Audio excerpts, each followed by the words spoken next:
నమస్తే, నేను కీర్తి. మీరు చూస్తుంది సుమన్ టీవీ. సుమన్ టీవీ ప్రేక్షకులందరికీ కనుమ పండుగ శుభాకాంక్షలు. నాతో పాటు ప్రముఖ ఆధ్యాత్మికవేత్త అనంతలక్ష్మి అమ్మగారు ఉన్నారు. నమస్తే అమ్మా. నమస్తే అమ్మా. కనుమ పండుగ శుభాకాంక్షలు అందరికీ కూడానమ్మా కనుమ పండుగ శుభాకాంక్షలు. అమ్మ, ఈ వీడియో స్టార్ట్ చేసే ముందు వరకు నేను మిగతా గెస్ట్లతో చేసినప్పుడు కూడా కనుమే అన్నానమ్మా. కనుము అనాలని మీరే కరెక్ట్ చేశారు నన్ను. అవును, కనుము అనాలి. ఇదే కరెక్ట్ అమ్మా. రైట్. సో కావాలంటే నిఘంటు చూసుకోండి. మీరే మాకు డిక్షనరీ. నేను డిక్షనరీ చూసి మరీ చెప్పా. రైట్. సో ఈ రోజు విశిష్టత, ప్రాముఖ్యత, ఈ రోజు నాన్ వెజ్ తినే వాళ్ళకి కక్క ముక్క తినే రోజు అని మాత్రమే తెలుసమ్మా, కాకుండా ఈ రోజుకున్న విశిష్టత మీ ద్వారా తెలుసుకుంటాం. మనం ఎంతసేపు ప్రతిదానికి కూడా మన ఆహారంతో ముడిపెట్టుకుంటాం గనక అంతవరకు చెప్తారు. తప్పు లేదు. మాంసాహారం తినేవాళ్ళు ఈనాడు తప్పనిసరిగా మాంసాహారం తింటారు. మాంసాహారం తినని వాళ్ళు ఏం చేస్తారో తెలుసా? మాషం బదులు మషం తినడం. అంటే మాషం అంటే మినుములు, మషం అంటే మాంసం.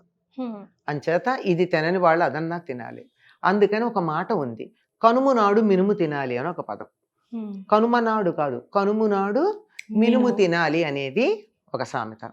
అలాగే కనుము నాడు కాకైనా మునుగుతుందని ఇంకో సామెత. అంటే అమ్మా చెప్తా. కనుము నాడు కాకైనా కదలదు అని ఇంకొక సామెత. ఎన్ని సామెతలు ఉన్నాయి? మిగిలిన ఏ పండగకి లేనన్ని సామెతలు ఒక్క కనుము నాడు ఉన్నాయి. దీనికి ఇంతటి ప్రాధాన్యం ఉంది. ఎందుకు అంటే మన సంప్రదాయంలో అందరికీ సమప్రాధాన్యం ఉందమ్మా. మన ఆధునికంగా అనేక రకాలైనటువంటి కారణాలుగా సమాజాన్ని రకరకాలుగా విడదీసి వాళ్ళు గొప్పవాళ్ళు, వీళ్ళు చెడ్డవాళ్ళు, వీళ్ళు తక్కువ వాళ్ళు, ఈ తక్కువ వాళ్ళని ఎక్కువ వాళ్ళు అణగదొక్కారు, వాళ్ళకి ప్రాధాన్యం ఉంది, వీళ్ళకి ప్రాధాన్యం లేదు లాంటి సమాజాన్ని ధ్వంసం చేసే సిద్ధాంతాలు వచ్చాయి. ఇవన్నీ రాకముందు అందరికీ సమప్రాధాన్యం ఉండేది.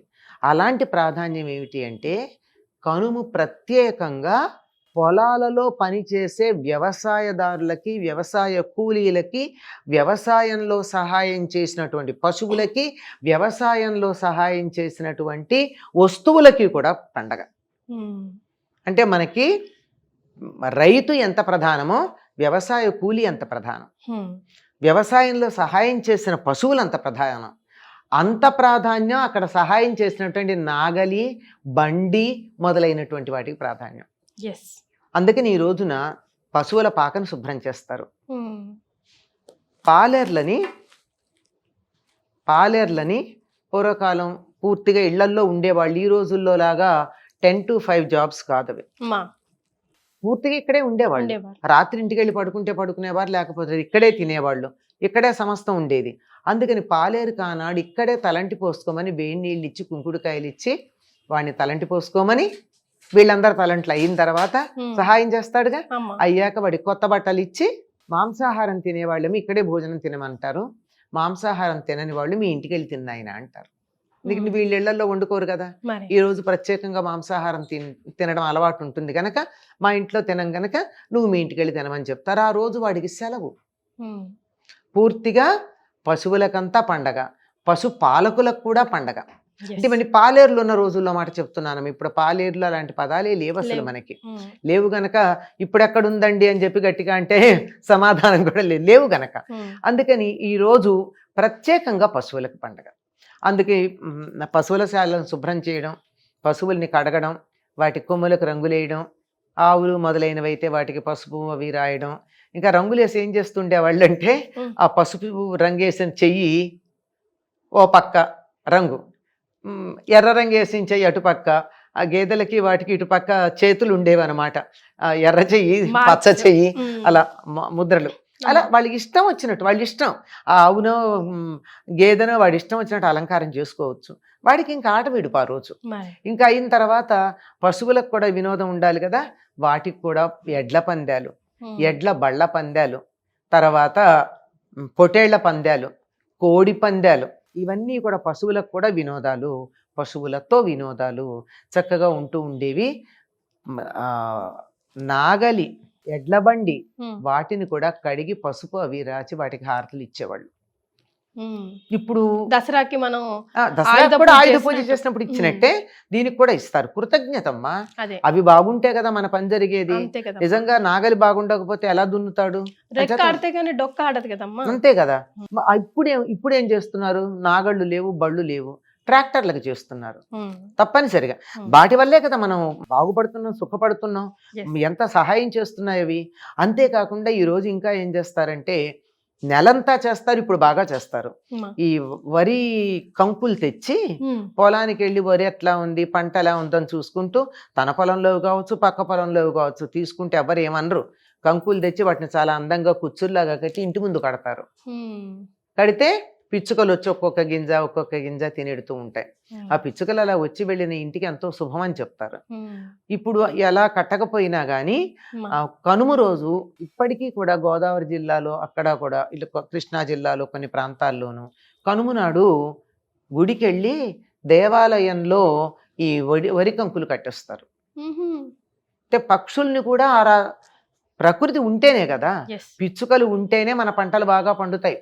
ఒకప్పుడు చైనా దేశంలో ఒక పిచ్చుక ఎన్ని బస్తాల ధాన్యమో తింటుందని పిచ్చుకలు లేకుండా వేటాడి పిచ్చుకను చంపిన వాళ్ళకి ఇంత డబ్బు అని చెప్పి చాలా జాగ్రత్తగా పిచ్చుకలు లేకుండా చేశారు. 1936 ప్రాంతం ఎప్పుడు తేదీ గుర్తులేదు కానీ ఒక 5-6 ఏళ్ళు పోయేటప్పుడు పంటలు నాశనమైనాయి. ఏమిటంటే పంటల పురుగులు పురుగు పట్టిపోయినాయి. మరి పురుగులు అది వరకు ఎలా ఉండేదంటే పిచ్చుకలు తినేసేవా పురుగులు, అందువల్ల పంటలు బాగుండేవి. అప్పుడు మళ్ళీ బోల్డు డబ్బిచ్చి కొనుక్కున్నారు పిచ్చుకల్ని.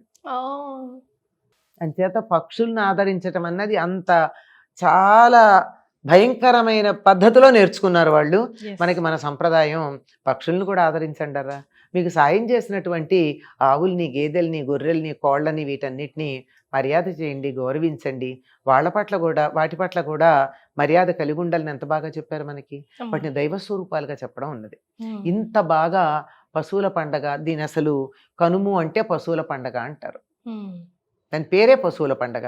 ఈనాడు పశువులన్నిటికీ కూడా చాలా చక్కగా ఈ సందర్భంలోనే జంతువులన్నిటికీ పోటీలు ఇవాళ్లే పెడతారు, కోడి పందాలు కానీ ఇవన్నీ కూడా.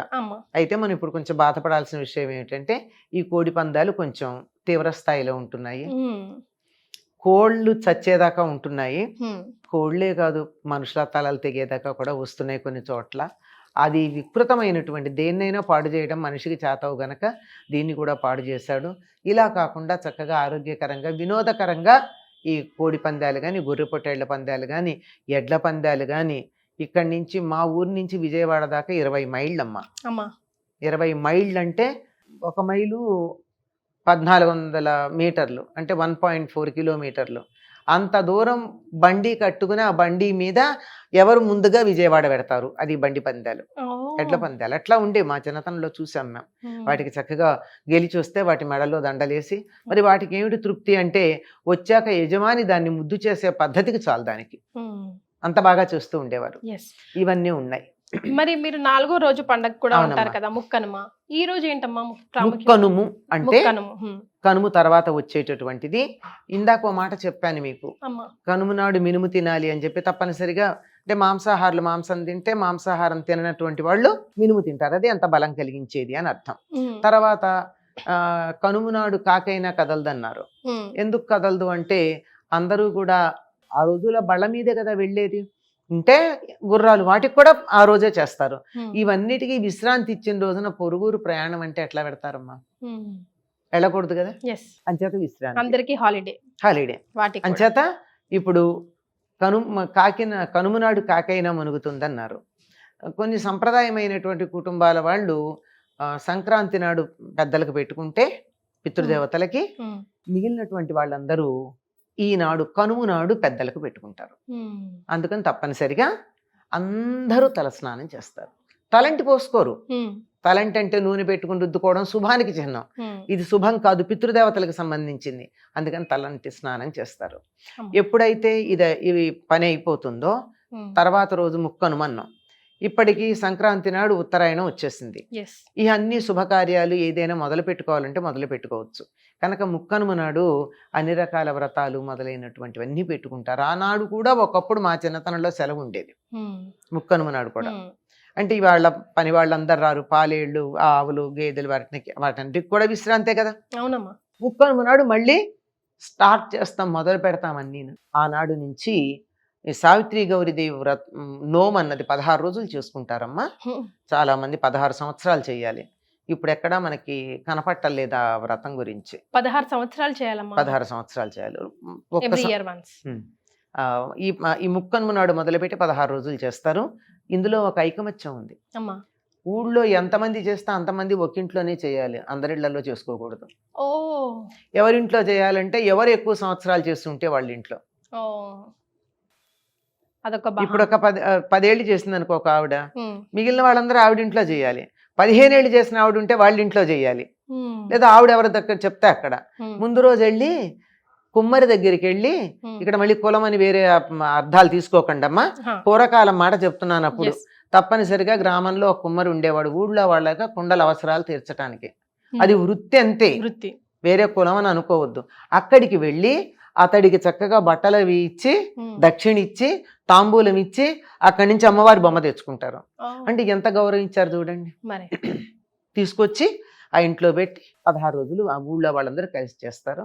ఇది పద్ధతి అమ్మ. ప్రతి చోట కూడా అన్ని వృత్తుల వారికి సమానమైన గౌరవం ఇచ్చేటటువంటి పద్ధతి మన ప్రాచీన సంప్రదాయంలో ఉండేది, తర్వాత కాలంలో పోయింది. అందువల్ల మనం సమాజంలో రకరకాలైనటువంటి సమస్యలు వచ్చాయి. కానీ మరి వెళ్ళి అక్కడికి వెళ్ళి బొమ్మ తెచ్చుకోవడానికి వెళ్ళి కుమ్మరిసారికి దండం పెట్టి ఆ కుమ్మరికి బట్టలు పెట్టి తాంబూలం ఇచ్చి తెచ్చుకున్నారంటే గౌరవించారా కాదా? డబ్బు తర్వాత మాట, గౌరవం ప్రధానం. ఆ గౌరవం ఇచ్చి తెచ్చుకోవడం ఉంది.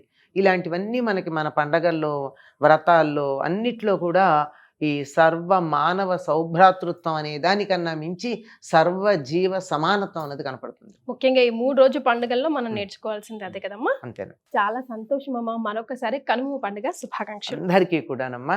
అందరికీ అంటే మనుషులకే కాదు, జంతువులకి, ప్రకృతికి అన్నిటికీ కూడా క్షేమం ఉండాలి. అవి బాగుంటేనే మనం బాగుంటాం గనక సర్వే జనా కాదు, సర్వే జీవా సుఖినో భవంతు అని అనుకుందాం. చాలా సంతోషం అమ్మా. ధన్యవాదాలు.